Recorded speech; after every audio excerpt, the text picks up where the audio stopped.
Oke, record sudah on. Hari ini kita akan lanjut membahas buku Agile Practice Guide dari PMI Project Management Institute Global Standard dengan Agile Alliance. Pada kali ini kita akan langsung jam ke pembahasan yang ketiga, yaitu mengenai Agile Selection Life Cycle Selections sebagai berikut. Oke, Life Cycle Selections atau seleksi siklus hidup. Bila kita telah lebih lanjut, proyek hadir dalam bentuk yang beragam dan ada berbagai macam cara untuk menjalankannya. Tim proyek perlu mengetahui karakteristik dan pilihan yang tersedia saat memilih pendekatan yang paling cocok agar dapat berhasil mengatasi situasi yang dihadapi. Buku panduan ini mengacu pada 4 tipe siklus hidup. Ada 4 tipe siklus hidup seperti dijelaskan di bawah ini. Yang pertama yaitu predictive life cycle atau siklus hidup yang teratur. Sebuah pendekatan yang lebih tradisional dengan serangkaian perencanaan yang dibuat terlebih dahulu, kemudian diputuskan dalam satu cara, sebuah proses beruntun. Lalu siklus hidup yang berulang. Sebuah pendekatan yang memungkinkan adanya umpan balik untuk pekerjaan yang belum selesai guna meningkatkan dan memodifikasi pekerjaan tersebut. Lalu yang ketiga yaitu incremental life cycle atau siklus hidup bertahap. Sebuah pendekatan yang menyediakan hal-hal yang dapat diserahkan dalam bentuk rampung agar para pelanggan dapat segera menggunakannya.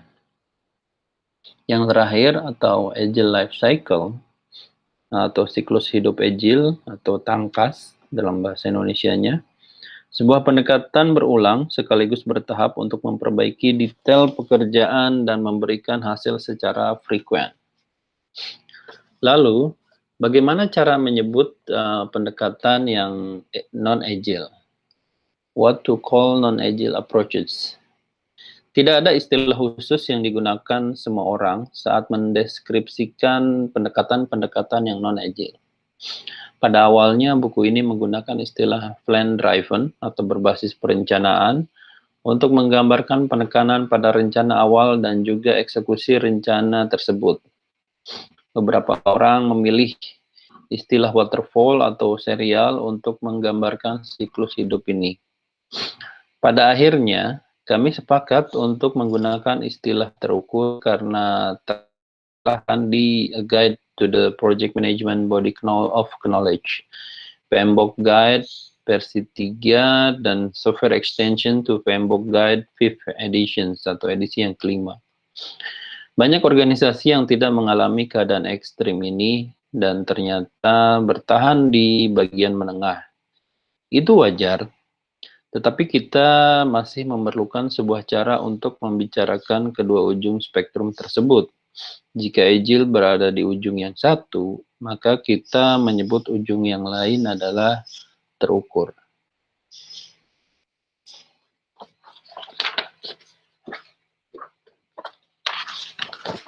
Lalu kita next ke halaman selanjutnya, yaitu karakteristik siklus hidup dari sebuah project. Karakteristik of project life cycle. Tabel 31 merangkum karakteristik dari keempat kategori siklus hidup yang tercakup dalam buku ini. Pada tabel 31, karakteristik 4 kategori siklus hidup. Pendekatannya itu kurang lebih ada 1, 2, 3, 4, yaitu prediktif, iteratif, incremental, dan agile, yaitu terukur, berulang, lalu incremental yaitu bertahap, dan agile atau tangkas. Kita bahas satu-satu berdasarkan yang prediktif atau terukur. Kebutuhannya tetap, kegiatannya seluruh proyek rampung dalam satu kali pengerjaan, Lalu penyerahan produk atau layanannya diserahkan hanya satu kali. Lalu tujuannya adalah to manage cost atau mengelola biaya. Sedangkan untuk yang berulang atau iteratif, kebutuhannya dinamis, yaitu dynamic. Kegiatannya diulangi hingga benar. Penyerahan produk atau layanannya cukup satu kali saja. Lalu tujuannya adalah ketetapan solusi. Adapun jika bertahap yang incremental, yang ketiga ini, yaitu kebutuhannya dinamis, lalu kegiatannya satu kali pengerjaan untuk satu tahap, lalu penyerahan produk atau layanan diserahkan sebagian-sebagian dalam ukuran yang lebih kecil secara frekuen. Lalu tujuannya adalah untuk speed atau kecepatan dalam menyelesaikan sesuatu. Dan pendekatan yang berupa agile, yaitu requirement-nya dynamic, kegiatannya diulangi sehingga benar, penyerahan produk atau layanan diserahkan sebagian-sebagian dalam ukuran yang lebih kecil. Lalu tujuannya adalah untuk customer value dalam artian nilai pelanggan melalui penyerahan hasil kerja secara frekuen dan umpan balik. Penting dicatat bahwa semua proyek memiliki karakteristik ini. Tidak ada proyek yang sepenuhnya tidak memiliki pertimbangan apapun terkait kebutuhan. Penyerahan hasil kerja, perubahan, dan tujuan, karakteristik yang melekat pada sebuah proyek menentukan siklus hidup apa yang paling sesuai dengan proyek tersebut. Cara lain untuk mengetahui betapa beragamnya siklus hidup sebuah proyek adalah dengan menggunakan serangkaian pengukuran dari siklus terukur di satu ujung ke siklus agile di ujung yang lain, dengan siklus berulang dan bertahap di tengahnya. Gambar X31 yang dimuat di appendix X3 dalam buku PMBOK Guide edisi ke-6 menunjukkan kontinum tersebut sebagai garis datar. Penampakan ini menunjukkan beralihnya karakteristik proyek dari ujung satu ke ujung yang lain. Cara lain untuk menggambarkan kontinum adalah dengan kotak dua dimensi, seperti yang ditunjukkan pada gambar 3.1. Oke, kita lihat gambar ini adalah continuum of life cycle, di mana ini berdasarkan degree of change atau tingkat perubahan. Dalam gambar tersebut juga terlihat bahwa frekuen penyerahan hasil secara bertahap dan dari awalnya terukur, berulang dengan titik awalnya rendah hingga mencapai tinggi. Itu secara kontinum adalah naik secara bertahap, agar dari terukur ataupun prediktif sampai dengan ke agile, hingga dicapailah sebuah kontinum. Tidak ada siklus hidup yang dapat dikatakan sempurna untuk semua jenis proyek. Alih-alih, tiap proyek menemukan sebuah titik kecil dalam kontinum tersebut yang justru mampu menyediakan keseimbangan karakteristik yang optimal untuk konteksnya secara spesifik. Lalu di sini ada siklus hidup yang teratur, memanfaatkan berbagai hal yang telah diketahui dan terbukti. Berkurangnya ketidakpastian dan kompleksitas memungkinkan tim untuk memilah tugas menjadi pengelompokan terurut yang dapat diprediksi. Siklus hidup berulang untuk iterative life cycle mengizinkan adanya umpan balik terhadap produk atau pekerjaan yang baru separuh selesai atau pada pekerjaan yang tidak selesai guna meningkatkan dan memodifikasi pekerjaan tersebut. Lalu siklus hidup bertahap menyediakan produk jadi yang dapat digunakan oleh pelanggan secepat mungkin. Lalu siklus hidup agile atau agile life cycle terpengaruh oleh aspek-aspek karakteristik berulang dan bertahap. Ketika tim menerapkan pendekatan agile, mereka mengulang kembali pembuatan produk untuk menciptakan produk jadi. Tim meraih umpan balik dini dan memberikan ruang bagi pelanggan yang untuk memberikan pandangan, kepercayaan, juga kendali terhadap produk tersebut. Karena tim dapat merilis lebih awal, proyek tersebut mungkin akan balik modal lebih awal karena tim tersebut menyerahkan produk dengan nilai tertinggi terlebih dahulu.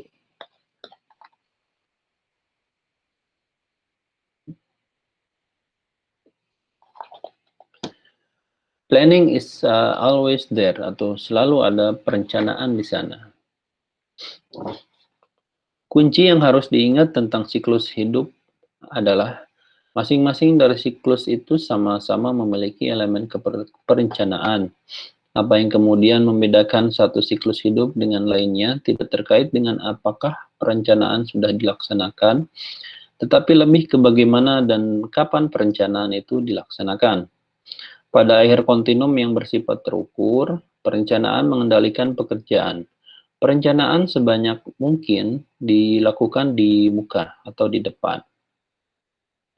Segala kebutuhan dirinci sedetail mungkin. Tim akan memperhitungkan kapan mereka dapat menyerahkan produk dan melakukan kegiatan pengadaan secara menyeluruh. Sedangkan pada pendekatan berulang, prototipe dan contoh juga direncanakan, tetapi hasilnya digunakan untuk memodifikasi perencanaan yang dirancang di awal. Ulasan lebih awal terkait produk atau kerja yang belum tuntas membantu memberikan informasi mengenai tugas yang akan dikerjakan pada proyek selanjutnya. Sementara itu, siklus hidup bertahap menggunakan perencanaan untuk menyerahkan bagian-bagian secara beruntun di seluruh proyek. Tim dapat merencanakan beberapa penyerahan hasil kerja secara beruntun di muka atau hanya satu kali pada satu waktu. Penyerahan hasil kerja itu memberikan informasi terkait pekerjaan proyek mendatang. Proyek-proyek agile juga merupakan perencanaan. Perbedaannya adalah bahwa tim membuat perencanaan dan membuat perencanaan ulang ketika informasi yang diterima semakin banyak terkait ulasan atau penyerahan produk rutin dilakukan. Apapun siklus hidup proyek, setiap proyek membutuhkan perencanaan. Lalu selanjutnya pada 311 atau karakteristik of predictive life cycle. Siklus hidup terukur mengharapkan dapat mengambil manfaat dari kepastian tingkat tinggi di wilayah kebutuhan perusahaan, tim yang stabil dan risiko rendah. Hasilnya, kegiatan proyek seringkali diputuskan dalam serangkaian perilaku, seperti yang ditunjukkan pada gambar 3.2. Dalam rangka menerapkan pendekatan ini, sebuah tim membutuhkan perencanaan yang detail untuk mengetahui apa yang harus dihasilkan dan bagaimana caranya. Proyek-proyek seperti ini akan berhasil ketika potensi-potensi perubahannya dibatasi, seperti perubahan kebutuhan anggota tim proyek, mengubah apa yang akan diserahkan oleh tim. Para pemimpin tim bertujuan meminimalkan perubahan dalam proyek terukur. Ketika sebuah tim membuat daftar kebutuhan dan perencanaan yang detail di awal proyek, mereka dapat memperhitungkan batasannya. Kemudian tim itu dapat menggunakan batasan tersebut sebagai patokan untuk mengelola risiko dan biaya. Selagi tim bekerja dengan perencanaannya detail, mereka mengawasi dan memegang kendali atas perubahan yang dapat mempengaruhi ruang lingkup jadwal dan anggaran proyek. Dengan menekankan efisiensi pada bagian-bagian kerja dengan tahapan yang berurutan, proyek-proyek dapat terukur biasanya baru akan menyampaikan nilai bisnis pada akhir proyek tersebut. Jika proyek terukur harus mengalami perubahan atau ketidaksesuaian terkait kebutuhan-kebutuhannya, atau jika solusi teknologinya tidak lagi bersifat langsung, maka proyek tersebut akan mendatangkan biaya-biaya yang tidak terduga. Or the predictive project will incur unanticipated costs. Lalu pada gambar 32 terlihat itu adalah siklus hidup yang terukur, di mana menganalisa, merancang, membangun, uji coba, dan menyerahkan hasil berupa produk atau layanan. 312 itu karakteristik of iterative life cycle. Siklus hidup berulang meningkatkan produk atau hasil melalui serangkaian prototipe atau contoh konsep. Setiap prototipe baru menarik umpan balik yang baru pula dari para stakeholder atau pemangku kepentingan dan pandangan dari tim. Kemudian tim mengolah informasi tersebut mengulang ketika proyek itu satu kali atau lebih siklus selanjutnya. Tim dapat membatasi waktu pengulangan tersebut selama beberapa minggu dan mengumpulkan pandangan-pandangan.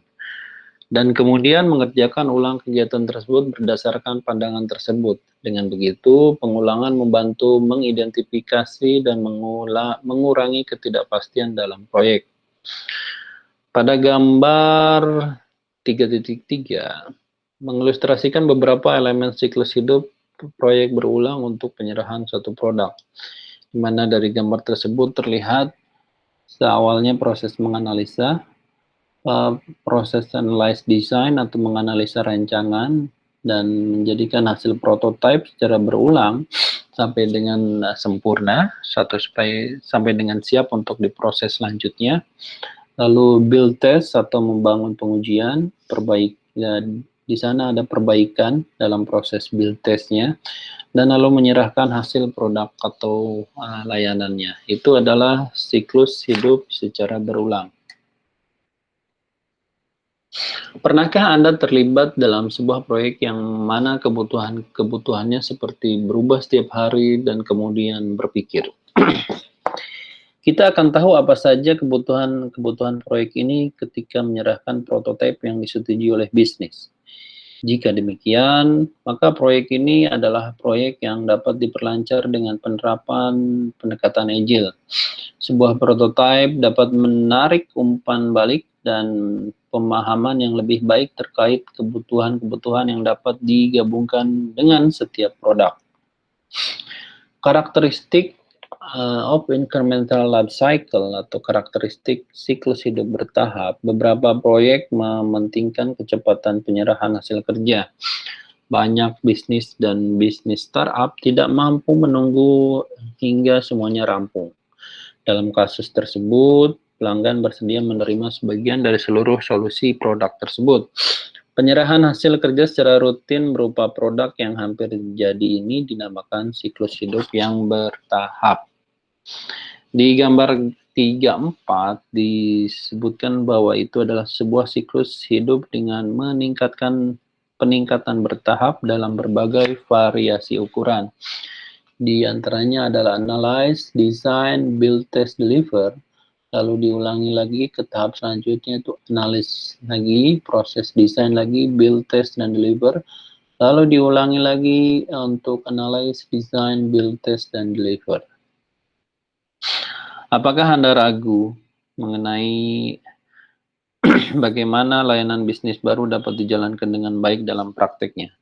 Ciptakan contoh konsep dengan kriteria evaluasi guna menelusuri hasil yang diinginkan. Gunakan pendekatan berulang ketika Anda merasa kebutuhan-kebutuhan akan berubah sesuai dengan umpan balik dari pelanggan. Siklus hidup bertahap mengoptimalkan kegiatan penyerahan nilai pada sponsor atau pelanggan lebih sering ketimbang satu produk final. Tim merencanakan produk awal sebelum mulai bekerja, dan mereka mulai mengerjakan produk pertama itu sesegera mungkin. Beberapa proyek Agile mampu menyerahkan nilai dalam hitungan hari sebagai proyek percobaan. Sementara proyek lain dapat memakan waktu lebih lama, sekitar 1 minggu atau beberapa minggu. Di dalam ini, yang dalam kotak box ini, kita bahas bahwa kelengkapan dan penyerahan hasil kerja bersifat subjektif. Tim mungkin membutuhkan umpan balik pada sebuah prototipe dan kemudian memilih untuk menyerahkan produk minimum yang layak atau minimum viable product, disingkat MVP, untuk sebagian pelanggan. Umpan balik pelanggan ini membantu tim mempelajari apa yang mereka butuhkan untuk penyerahan hasil kerja yang selanjutnya dalam bentuk yang sudah final. Sebagai pembeda, tim Agile sering menyerahkan nilai-nilai bisnis. Begitu produk itu menambahkan serangkaian fitur yang lebih besar dan telah meraih cakupan pelanggan yang kian besar, kami bisa mengatakan bahwa produk telah diserahkan secara bertahap. Untuk selanjutnya yaitu 314, karakteristik of Agile Life Cycle atau karakteristik siklus hidup Agile. Dalam lingkungan Agile, tim mengantisipasi terjadinya perubahan kebutuhan. Pendekatan berulang dan bertahap memberikan umpan balik untuk membuat perencanaan yang lebih baik di bagian proyek selanjutnya. Namun, dalam proyek-proyek Agile, penyerahan hasil kerja secara bertahap menyingkap kebutuhan-kebutuhan yang selama ini tersembunyi atau disalahpahami. Gambar 35 menunjukkan dua cara yang dapat dijalankan untuk mewujudkan penyerahan hasil kerja secara bertahap, sehingga proyek akan diselaras dengan kebutuhan pelanggan dan dapat diadaptasi sesuai yang dibutuhkan. Pada gambar terlihat bahwa iteration based on Agile atau Agile berbasis pengurangan. Gambarnya itu dimulai dari requirement, analysis, design, build, test, lalu diulangi lagi sampai beberapa kali. Di sini terlihat sampai 4 kali, atau repeat as needed, ulangi sesuai yang dibutuhkan. Kebutuhan analisa, merancang, membangun, uji coba, diulangi lagi, dan catatannya adalah setiap kotak waktu memiliki ukuran yang sama. Setiap hasil kotak menghasilkan fitur yang tengah diuji. Sedangkan berdasarkan flow based on Agile atau Agile berbasis alur, dimulai dengan requirement, analysis, design, build, test, lalu sejumlah fitur dalam batasan WIP, lalu diulangi lagi sampai dengan WIP limit, diulangi lagi, repeat as needed, diulangi selanjutnya. Dan in flow dalam Agile berbasis alur, waktu yang dibutuhkan untuk melengkapi sebuah produk tidak sama dengan untuk setiap bagian. Di gambar 35, siklus hidup Agile berbasis pengulangan dan siklus hidup berbasis alur. Nah, next, selanjutnya, dalam Agile berbasis pengulangan atau iteration based Agile, tim proyek bekerja dalam aturan pengerjaan berulang iterasi, batasan waktu yang dengan durasi yang sama untuk menghasilkan fitur yang lengkap. Tim proyek mengerjakan fitur yang paling penting dan berkoordinasi sebagai tim untuk menuntaskannya. Kemudian tim tersebut mengerjakan fitur paling penting selanjutnya dan menyelesaikannya. Tim dapat menentukan untuk mengerjakan beberapa fitur dalam satu waktu, tetapi tidak mengharuskan pekerjaan dilakukan dalam satu waktu. Misalnya, tidak mengacu pada seluruh kebutuhan, diikuti seluruh analisa, dan selanjutnya. Siklus hidup Agile adalah siklus hidup yang memenuhi prinsip Agile Manifesto. Kepuasan pelanggan meningkat khususnya berkat hadirnya produk-produk berharga yang diserahkan lebih awal, namun berkelanjutan. Terlebih, produk yang fungsional dan diserahkan secara bertahap serta menunjukkan nilai menjadi ukuran utama dari progres tersebut. Siklus hidup Agile menggabungkan pendekatan berulang dan bertahap agar dapat beradaptasi dengan tingkat perubahan yang tinggi dan menyampaikan nilai proyek secara lebih sering. Tadi dibahas mengenai WIP. WIP itu adalah istilah untuk work in progress atau tim. Sebagai contoh, tim menjaga pekerjaan yang sedang berlangsung atau work in progress agar tetap dalam skala yang kecil sehingga dapat lebih cermat dalam mengidentifikasi masalah lebih awal dan dapat mengurangi pengerjaan ulang bila ada hal-hal yang perlu diubah. Tanpa pengerjaan berulang untuk menetapkan perencanaan dan mengulas poin-poin, tim dan para stakeholder bisnis dapat menentukan jadwal yang paling pas untuk perencanaan, ulasan produk, dan retrospektif. Lalu Filter Agile Stability atau filter kesesuaian Agile. Keberadaan berbagai model penilaian membantu menentukan apa yang sekiranya pas atau memiliki celah untuk menerapkan pendekatan Agile. Model ini menilai proyek dan faktor organisasi yang terkait dengan penerapan dan kesesuaian. Kemudian memberikan skor yang menunjukkan keselarasan area yang memungkinkan memiliki resiko. Appendix X3 menyediakan sintesis model penilaian populer untuk digunakan sebagai filter kecocokan dari Agile. Pada selanjutnya adalah example of hybrid life cycle project. Contoh dari project life cycle.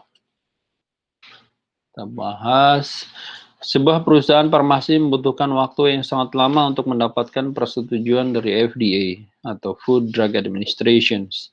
Pada akhir proses pengembangannya dari seluruhan siklus hidupnya, seperti ditunjukkan pada gambar 36. Sementara itu, tim proyek melakukan percobaan terhadap obat tersebut dengan pendekatan Agile. Mereka harus mempresentasikan obat-obatan itu ke kelompok keluar sebagai bagian dari proses persetujuan FDA. Seorang konsultan membantu menyelaraskan proses persetujuan FDA dengan proses pengembangan Agile guna menciptakan pendekatan hibrida yang lebih sesuai jalur. Singkat cerita, karena persetujuan FDA dibutuhkan untuk melengkapi akhir proses pengembangan atau pengulangan setelah adanya perubahan, proses ini harus tetap berada di akhir sebagai fase yang terpisah. Penyelarasan dengan menggunakan proses berulang tidak berhasil. Namun, konsultan tersebut menciptakan beberapa panduan awal yang dapat diaplikasikan dengan cepat dan juga membuat protokol pengujian yang dapat mempersingkat proses persetujuan akhir FDA. Jadi dari karakteristik siklus hidupnya hibrid, tidak perlu menggunakan hanya satu pendekatan untuk keseluruhan proyek. Proyek ini sering memadukan elemen dari siklus hidup yang berbeda dalam rangka meraih tujuan tertentu. Kombinasi diantaranya menggunakan pendekatan yang terukur, berulang, bertahap, atau agile disebut pendekatan yang hibrida. Contohnya pendekatan ini adalah pengembangan produk baru berteknologi tinggi yang diikuti dengan peluncuran dan pelatihan untuk ribuan penggunanya. Lalu kita lihat ada gambar 36, yaitu di sini pengembangan Agile diikuti oleh peluncuran yang terukur. Lalu di bawahnya ini adalah Combine Agile and Predictive Approaches. Kombinasi antara pendekatan Agile dengan pendekatan yang terukur. Pendekatan lain yang dapat diterapkan adalah menggunakan kombinasi pendekatan Agile dan terukur pada sepanjang siklus hidup. Gambar 37, kombinasi pendekatan Agile dan terukur digunakan secara serentak. Dengan menggunakan dua pendekatan Agile dan terukur merupakan skenario yang umum dilakukan. Oke, ini adalah skenario yang umum dilakukan. Akan menjadi keliru jika menyebutnya pendekatan Agile karena jelas tidak sepenuhnya menggunakan pola pikir nilai prinsip Agile. Namun juga tidak tepat menyebutnya pendekatan terukur karena sejatinya itu adalah pendekatan hibrida. Oke, next itu membahas tentang pendekatan terukur sebagai pendekatan utama dipadukan sebagai komponen Agile. Pada gambar 38, pendekatan terukur sebagai pendekatan utama dipadukan dengan komponen Agile. Gambar 38 menunjukkan elemen kecil Agile di dalam proyek yang pendekatan utamanya adalah pendekatan terukur. Dalam hal ini, bagian dari proyek yang mencakup ketidakpastian, kerumitan, atau peluang terjadinya scope creep akan ditangani dengan cara Agile. Sedangkan bagian lain dari proyek itu dikelola dengan menerapkan pendekatan terukur. Salah satu contoh untuk pendekatan itu adalah jasa kontraktor untuk membuat fasilitas dengan sebuah komponen yang baru. Ini gambarnya. yang dipadukan. Lalu selanjutnya, pendekatan Agile sebagai pendekatan utama dipadukan dengan komponen yang terukur. Jadi ini dibalik dengan sebelumnya, di mana Agile menjadi majority atau mandatory ataupun core-nya, sedangkan terukur menjadi insert proses dipadukan komponen-komponen di dalamnya. Contohnya termasuk mengintegrasikan komponen luar yang dikembangkan oleh vendornya yang berbeda, yang tidak bisa atau tidak mau bekerja sama dengan cara kolaboratif atau bertahap. Dibutuhkan satu integrasi setelah komponen diserahkan. Oke, ini dalam box, teks di dalam box dijelaskan bahwa sebuah departemen pemerintahan memiliki proyek pengembangan asuransi kredit. Proyek yang akan berlangsung selama bertahun-tahun itu akan menggantikan sistem penjaminan yang sudah ketinggalan zaman dengan sistem yang baru, yang lebih responsif bagi pengguna langsung dan integrasi sistem. Sebagian besar proyek dikerjakan dengan menerapkan pendekatan Agile dengan memasukkan bisnis secara terus-menerus. Kalkulasi rata-rata premium diserahkan dari Organizational for Economic Cooperation and Development atau OECD dalam 200 halaman spesifikasi. Tahapannya dijelaskan dengan jelas atau hasil konfirmasi sementara menurut kacamata bisnis. Lalu ketika bagian tim kalkulasi sudah rampung, hasil dari kalkulasi rataan premium dipajang di layar dan dalam laporan. Lalu para pengguna bisnis menyediakan umpan balik terkait performa nilai yang telah dikirimkan dan menggunakan informasi tersebut. Kedua tim bekerja secara bersamaan tetapi tidak membutuhkan banyak interaksi. Berada dekat dengan secara fisik satu sama lain akan memudahkan pemeriksaan progres pengembangan. Tetapi kebanyakan dari mereka berada di sub-project yang berbeda. Adapun siklus hidup hibrida sebagai siklus hidup yang tepat sasaran. Hybrid life cycle as a fit for purpose. Tim proyek bisa saja merancang proyek sebuah siklus hidup hibrida berdasarkan resiko proyek. Misal, proyek konstruksi sebuah sekolah tinggi mungkin memiliki beberapa bangunan yang harus direnovasi dan dibangun. Jadi tidak semuanya direnovasi semua atau tidak semuanya dibangun semua. Pendekatan bertahap akan fokus pada sumber daya guna merampungkan beberapa bangunan lebih awal dari bangunan lainnya. Lalu karena akan mempercepat balik modal investasi, setiap penyerahan dari hasil kerja diketahui mengambil cukup manfaat dari siklus hidup terukur untuk bangunan itu sendiri. Tujuannya adalah menciptakan nilai bisnis dengan cara terbaik dengan lingkungan yang ada saat ini.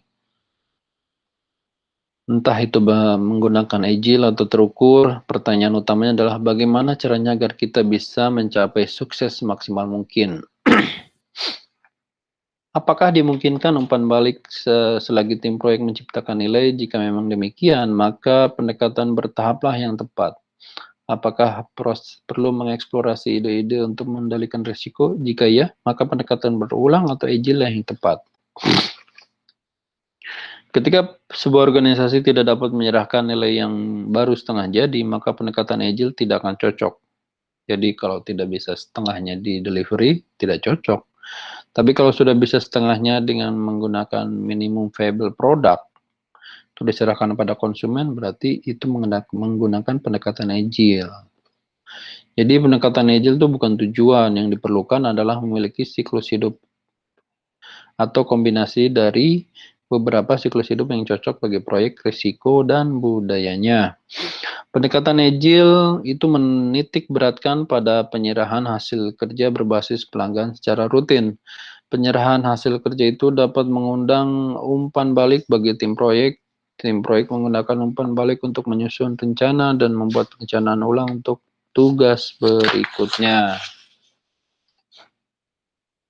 Lalu ini adalah siklus hidup hibrida sebagai strategi transisi. Nah, banyak tim yang tidak mampu untuk mengubah cara lamanya menjadi cara Agile dalam waktu yang singkat. Teknik Agile terlihat dan terasa sangat berbeda bagi mereka yang terbiasa dan pernah meraih kesuksesan dalam lingkungan yang terukur. Semakin besar sebuah organisasi bertumbuh dan semakin banyak bagian-bagian yang bergerak, akan semakin membutuhkan waktu lama untuk melakukan perubahan. Oleh karena itu, akan lebih masuk akal jika proses transisi dilakukan secara bertahap. Dan proses itu dilakukan secara bertahap membutuhkan teknik pengulangan iteratif untuk meningkatkan proses pembelajaran dan penyelarasan antara tim dan stakeholder.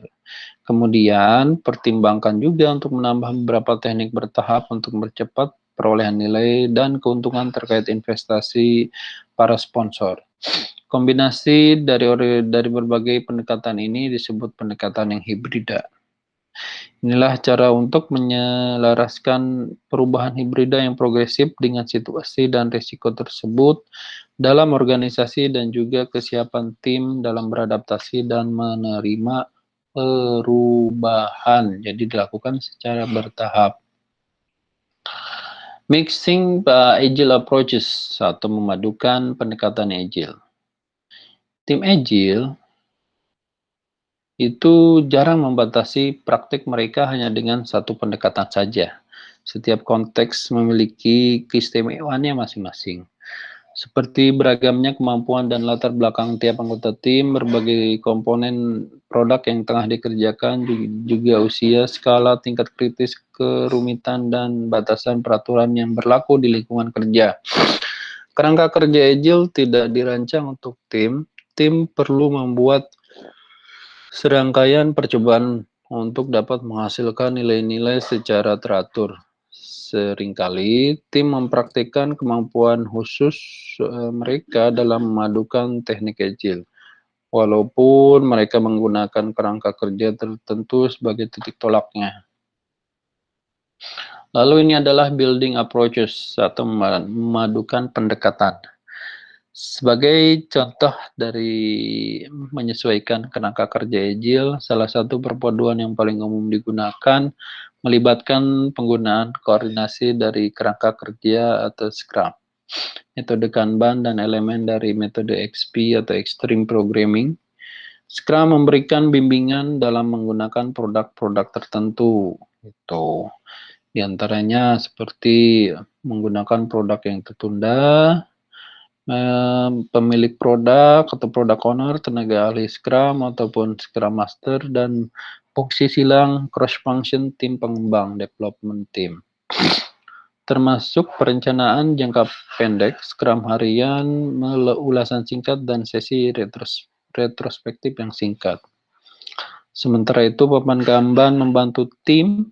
Nah, ini membantu tim si papan Kanban-nya agar meningkatkan efektivitas dengan memperlihatkan alur kerja, membuat masalah jadi lebih mudah terlihat, dan membiarkan alur dikelola dengan menyesuaikan batasan pekerjaan yang sedang dalam proses. Selain itu, praktek rekayasa yang terinspirasi oleh XP seperti penggunaan kartu skenario, integrasi berkelanjutan, dan pembuatan ulang, pengujian otomatis, dan pengembangan berbasis tes semakin meningkatkan efektivitas agile. Singkatnya, perpaduan agile praktik dari berbagai sumber ini memberikan hasil sinergis dalam mencapai performa yang lebih baik daripada masing-masing komponen dijalankan sendiri.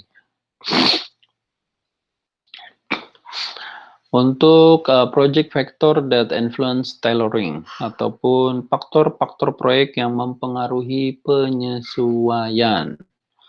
Kadang perangkat proyek membutuhkan penyesuaian terhadap suatu pendekatan agar lebih pas. Tabel 32 mengidentifikasi beberapa faktor proyek dan pilihan penyesuaian yang dapat dipertimbangkan. Dalam gambar tabel tersebut, pilihan-pilihan penyesuaian untuk meningkatkan penyesuaian. Faktor proyek diantaranya pola permintaan tetap atau sporadik. Pilihan penyesuaiannya, banyak tim yang menemukan bahwa menggunakan irama tertentu membantu mereka membuat demo, peninjauan ulang, dan terlibat dalam mengerjakan tugas lain. Sebagai tambahan, beberapa tim membutuhkan fleksibilitas yang tinggi agar mudah menerima tugas yang lebih banyak. Tim dapat menerapkan pendekatan agile berbasis alur dengan irama tertentu agar dapat meraih hasil yang terbaik dari dua dunia itu. Lalu faktor proyek selanjutnya itu dibutuhkan tingkat perkembangan proses berdasarkan level experience dari tim tersebut. Jadi lebih sering melakukan peninjauan ulang dan memilih perkembangan. Lalu faktor proyek selanjutnya itu alur kerja sering disela oleh berbagai keterlambatan atau hambatan. Pilihan penyesuaiannya pertimbangkan membuat berpekerja menjadi lebih terarah dengan menggunakan papan Kanban dan melakukan uji coba teratas di berbagai area proses kerja agar alurnya meningkat. Lalu faktor selanjutnya kualitas buruk dari peningkatan produk, yaitu karena pertimbangan menggunakan berbagai macam praktik pengembangan yang telah teruji dan harus disiplin terhadap pemeriksaan kesalahan ini agar memudahkan menemukan kekurangan. Lalu faktor selanjutnya dibutuhkan lebih dari satu tim untuk membuat satu produk, sedangkan pilihan penyesuaiannya agar dapat mengukur satu atau beberapa tim agile sekaligus dengan gangguan minimal. Kita harus terlebih dahulu mempelajari manajemen program agile atau pengukuran kerangka kerja secara formal. Lalu, kreasikanlah pendekatan yang sesuai dengan konteks proyek itu. Faktor proyek selanjutnya itu peranggota tim proyek tidak berpengalaman dalam menerapkan pendekatan agile. Pilihan penyesuaiannya pertimbangkan untuk melakukan pelatihan terhadap anggota tim terkait pola pikir dan prinsip-prinsip utama dari Agile. Jika tim memutuskan untuk menerapkan pendekatan tertentu seperti Scrum atau Kanban, sediakan pelatihan terkait pendekatan itu agar para anggota tim dapat mempelajari cara menerapkannya. Untuk for additional guidance, untuk panduan tambahan terkait faktor yang dapat mempengaruhi penyesuaian, bisa dilihat di Appendix X2 mengenai atribut yang mempengaruhi penyesuaian. Oke, itu semua bahasan untuk life cycle selections dari Agile. Di bahasan selanjutnya kita akan bahas di next recording, implementing Agile, creating an Agile environment. Sekian, terima kasih.